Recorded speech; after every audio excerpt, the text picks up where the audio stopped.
বঙ্কিমচন্দ্র চট্টোপাধ্যায়ের লেখা এখন কতজন পড়েন তা নিয়ে সংশয় কিন্তু থাকতেই পারে, কিন্তু সেই অমর কালজয়ী কাহিনী নিয়ে যদি একটা সুন্দর সাবলীল পিরিয়ড ছবি তৈরি করা হয়, তা কি বাংলা ছবির দর্শকদের হলমুখী করবে, আবার ফেরাবে হলের দিকে? অন্তত সেই আশাতেই বুক বেঁধে তৈরি হয়েছে বঙ্কিমচন্দ্রের রজনী অবলম্বনে আমার লবঙ্গলতা। প্রযোজনা শ্রী গণেশ এন্টারটেনমেন্ট এবং রঞ্জনা গাঙ্গুলি। এ ছবির পরিচালক বাপ্পা বন্দ্যোপাধ্যায়। কি ভাবছেন এই ছবির মুখ্য চরিত্রে অভিনয় করা ঋতুপর্ণা সেনগুপ্ত বা চৈতি ঘোষাল?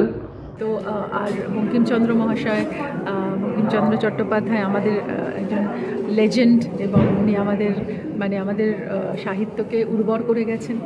তো আজকে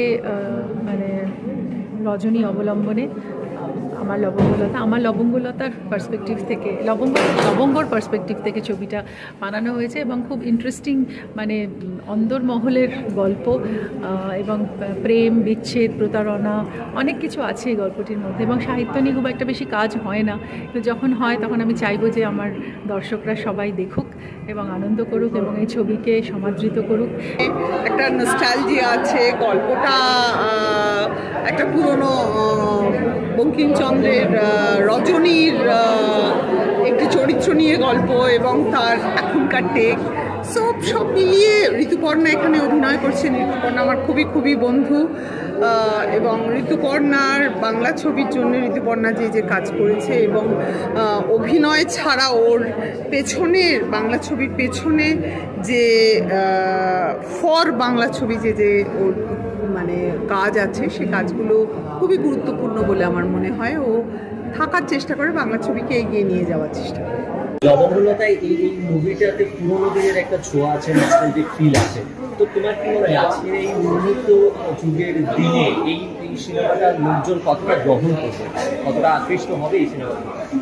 এই মুহূর্তে তো যোগাযোগ চলছে এবং সেটা মানুষ সাংঘাতিকভাবে উপভোগ করেছে।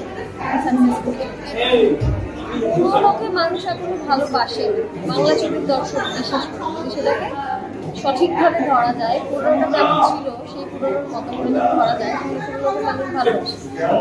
সেই কারণে আমি এই ছবিটার ব্যাপারে খুবই আশাবাদী, আর সেই কারণেই আমার থিয়েটারে আসা ছবিটি দেখতে, কারণ আমি বিশ্বাসী যে সিনেমা দেখতে হলে থিয়েটারে এসেই দেখতে আসি। আমার লবঙ্গলতার রজনী চরিত্রে আমি রয়েছি, আমার নাম তানিয়া। আর আপনারা সবাই জানেন বঙ্কিমচন্দ্র চট্টোপাধ্যায়ের উপন্যাসকে ঘিরে কেন্দ্র করে এই গল্প অবলম্বনে এই ক্লাসিক মুভিটা নতুনভাবে তৈরি করা হয়েছে। খুব ভালো লাগবে আপনারা সবাই যদি দেখেন। মুক্তি পাওয়া আমার লবঙ্গলতা ছবিটি নিয়ে কি আশা বা ভাবনা এই ছবির প্রযোজক রঞ্জনা গাঙ্গুলি? আমার এই বইটা ছিল একটা ভীষণ ভালোবাসার জায়গা। সবসময় আমাকে বলতো তুমি বইটা তাকে রিলিজ করো না, কবে করবে? কিন্তু আজকে আর যখন রিলিজ হলো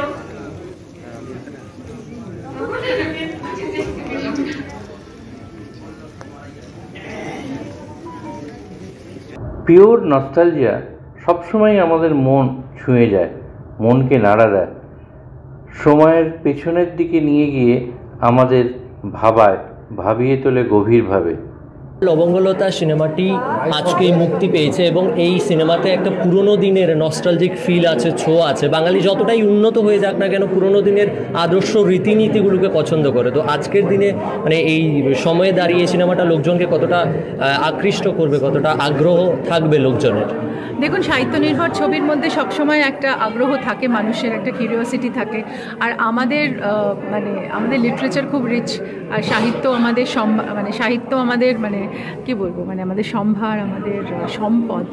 একটা হয় ছবির জন্যই কাহিনী লেখা, আর অন্যটা হলো কোনো কালজয়ী সাহিত্য তাকে ছবিতে রূপান্তরিত করা। এই যে সাহিত্য নির্ভর ছবি, তার ভবিষ্যৎ কি ভাবছেন বাংলা ছবির অন্যতম সফল অভিনেত্রী ঋতুপর্ণা সেনগুপ্ত? এবং উনি আমাদের সাহিত্যকে উর্বর করে গেছেন। তো আজকে রজনী অবলম্বনে আমার আমার লবঙ্গলতার পার্সপেক্টিভ থেকে লবঙ্গর পার্সপেক্টিভ থেকে ছবিটা বানানো হয়েছে এবং খুব ইন্টারেস্টিং মানে অন্দরমহলের গল্প এবং প্রেম বিচ্ছেদ প্রতারণা অনেক কিছু আছে এই গল্পটির মধ্যে এবং সাহিত্য নিয়ে খুব একটা বেশি কাজ হয় না, কিন্তু যখন হয় তখন আমি চাইবো যে আমার দর্শকরা সবাই দেখুক এবং আনন্দ করুক এবং এই ছবিকে সমাদৃত করুক। একেবারে ঘরের পাশেই প্রতিবেশী রাজ্য ত্রিপুরায় বসে যারা বাংলা ছবির কদর করেন, বাংলা ছবি দেখতে ভালোবাসেন, তাদের জন্যে কি শোনালেন, কেন তারা আমার লবঙ্গলতা ছবিটি দেখতে হলমুখ হবেন, কি বললেন বাংলা ছবির অভিনেত্রী ঋতুপর্ণা সেনগুপ্ত, এ ছবির অন্যান্য কলাকুশলী এবং চলচ্চিত্র শিল্পের সঙ্গে যুক্ত অন্যান্যরা। ত্রিপুরার মানুষদের জন্য এবং আমাদের হেডলাইন্স ত্রিপুরার দর্শকদের জন্য কিছু যদি বার্তা দেন আপনি। ত্রিপুরাতেও আমরা রিলিজ করব এই ছবিটি এবং রিলিজ হয়তো হয়েও যাবে নেক্সট উইকে এবং বাংলার এবং ত্রিপুরার মানুষের জন্য একটা কথাই বলবো যে ত্রিপুরার মানুষরা আমাকে অত্যন্ত ভালোবাসেন, বাংলা ছবিকে ভালোবাসেন, বাংলার কৃষ্টিকে ভালোবাসেন। তো অবশ্যই এই ছবি আপনাদের মনেও দাগ কেটে যাবে এবং আমি চাইবো যে আপনারা সবাই দেখুন এই ছবিকে, মানে একটা আপনাদের আবেগ দিয়ে গ্রহণ করুন। ত্রিপুরার দর্শকদের এই মুভিটা দেখার জন্য যদি কিছু বলতে চান। আমি বলবো যে ঋতুপর্ণার ছবি, ইন্দ্রনীল আছে, বঙ্কিমচন্দ্রের গল্প, রজনী চরিত্র, লবঙ্গলতা, আমার মানে যার নাম আমাদের লবঙ্গলতা, একটা পুরনো বাংলা ছবির একটা মেজাজ পাওয়া যাবে, একটা একটা ফিল আছে এবং বাপিলাহির শেষ বাংলা ছবিতে গান, সুতরাং অনেকগুলো কারণ আপনাদের এই ছবিটি দেখার জন্য। বাংলা, হিন্দি সহ নানান ভাষায় অসংখ্য সুর সৃষ্টি করে গেছেন বাপ্পি লাহিড়ী। বাপ্পি লাহিড়ী আজ আমাদের মধ্যে নেই, কিন্তু এই যে ছবিটি, এই ছবিটির অন্যতম সম্পদ বাপ্পি লাহিড়ীর দেওয়া শেষ বাংলা ছবি, যেখানে বাপ্পি লাহিড়ী সুর দিয়ে গেছেন। এবং এই ছবিটির আরেকটি বিশেষ দিক হচ্ছে যে আমাদের সবার প্রিয় বাপ্পি লাহিড়ী, আমাদের সুরের সম্রাট, তার বাংলা ছবিতে শেষ। সবথেকে বেশি দুঃখজনক আমার কাছে যে মিউজিক করেছিলেন বাপিদা, তো বাপ্পি লাহিড়ীর শেষ কাজ এটা। আর আমার জীবনের একটা বড় কাজ, বড় পথ চলা শুরু হয়েছিল যে বাপিদার গানের মিউজিকের হাত ধরে। তো আমার জীবনে এটাই শুরু, এটাই শেষ হয়ে গেল, এটা আমার কাছে খুব বড় আক্ষেপ। আর তাছাড়া তার পাশে আমি ধন্যবাদ জানাতে চাই ঋতুদিকে, রঞ্জনা আন্টিকে, ফাল্গুনি আঙ্কেলকে, সবাইকে, কারণ আমাকে এই রজনী চরিত্রটার জন্য কাস্ট করার জন্য আমাকে ভরসা করার জন্য। Thank you so much.